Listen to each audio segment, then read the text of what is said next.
Hello everybody, it's Lazel here with another Magic the Gathering EDH deck tech. Today we are featuring Orthion, hero of Lavabrink. He's a 4-mana free human soldier and he has the following abilities. For 1 generic and 1 red and tap him, create a token that's a copy of another target creature you control. It gains haste, sacrifice it at the beginning of the next end step, activate only as a sorcery.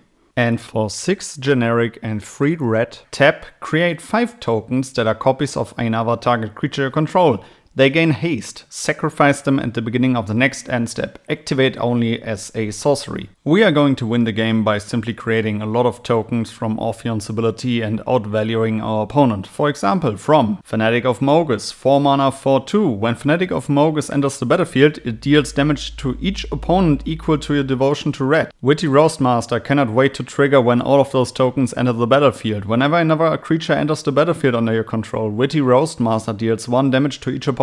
Devilish Valet also likes to see other creatures entering the battlefield. Trample Haste 1/3. Whenever another creature enters the battlefield under your control, double Devilish Valet power until end of turn. Inferno Titan triggers on ETB and on attacks, so whenever Inferno Titan enters the battlefield or attacks, it deals 3 damage divided as you choose among 1, 2 or 3 targets, and he is a 6/6. Wormcoil Engine, another powerhouse in this deck, 6 mana 6/6 Death Touch Lifelink. When Wormcoil Engine dies, create a 3/3 colorless worm artifact creature token with Death Touch and a 3/3 colorless worm artifact creature token with Lifelink.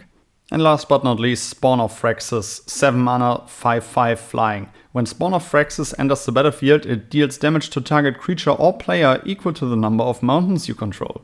Especially Orthion's second ability is very mana intensive, so we definitely need some rend. We play Solemn Simulacrum, 4 mana 2/2. When it enters the battlefield, you may search a library for a basic line card, put that card onto the battlefield tab, and when Solemn Simulacrum dies, you may draw a card. This is also a great target for Orthion's ability. Burnished Heart, 3 mana 2/2, and for 3 mana sacrifice Burnished Heart. Search a library for up to 2 basic land cards, put them onto the battlefield tab. A little bit mana intensive, but once you get this one going, you're good to go. Gauntlet of Power is great in this deck, 5 mana artifact. As Gauntlet of Power enters the battlefield, choose a color. Creatures of the chosen color get +1/+1. And whenever a basic land is tapped for mana of the chosen color, its controller adds an additional 1 mana of that color. Glittering Stockpile, 3 mana artifact treasure. Add red, put a stash counter on Glittering Stockpile. Tap, sacrifice Glittering Stockpile. Add X mana of any one color, where X is the number of stash counters on Glittering Stockpile.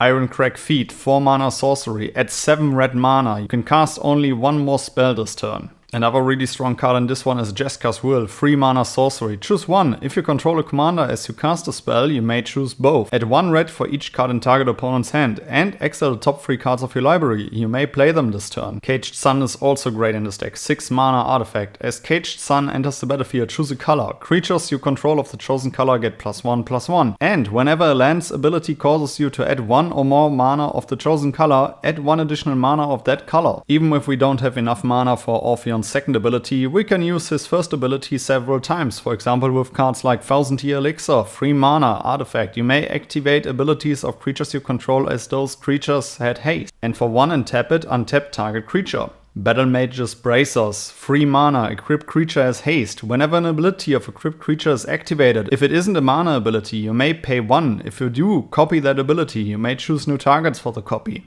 Rings of Brightheart, 3 mana artifact. Whenever you activate an ability, if it isn't a mana ability, you may pay 2 generic. If you do, copy this ability. You may choose new targets for the copy. Staff of Domination is great in this one, 3 mana artifact, and we are most likely interested in the 3 mana tap ability, untap target creature. Lithoform Engine, 4 mana legendary artifact. For 2 mana and tap it, copy target activated or triggered ability you control. You may choose new targets for the copy. For 3 mana, tap it, copy target instant or sorcery spell you control. You may choose new targets for the copy.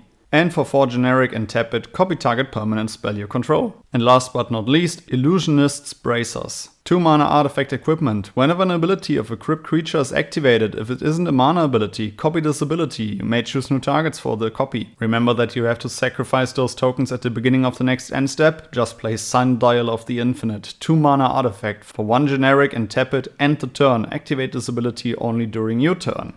You want to surprise your opponents out of nowhere? Just play Sneak Attack, 4 mana enchantment. For 1 red, you may put a creature card from your hand onto the battlefield. That creature gains haste. Sacrifice that creature at the beginning of the next end step. Of course, there's also an infinite combo with Staff of Domination and Priest of Urabrask. As soon as Priest of Urabrask enters the battlefield, you add 3 red mana to your mana pool. You need some more additional mana from your lands to use Orthion's ability to make 5 copies of Priest of Urabrask, which will totally net you 15 mana. Use 3 of those mana to untap Orthion with Staff of Domination, and also use 1 more to untap Staff of Domination.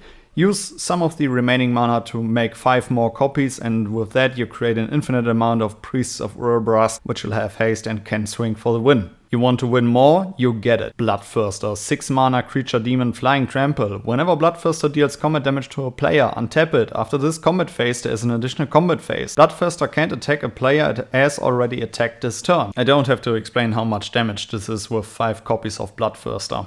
Terror of the Peaks, 5 mana, 5/4 flying. Spells your opponent casts that target Terror of the Peaks costs an additional 3 life to cast. Whenever another creature enters the battlefield under your control, Terror of the Peaks deals damage equal to that creature's power to any target. And last but not least, Balor, 5 mana, 5/5 flying demon. Whenever Balor attacks or dies, choose 1 or more. Each mode must target a different player.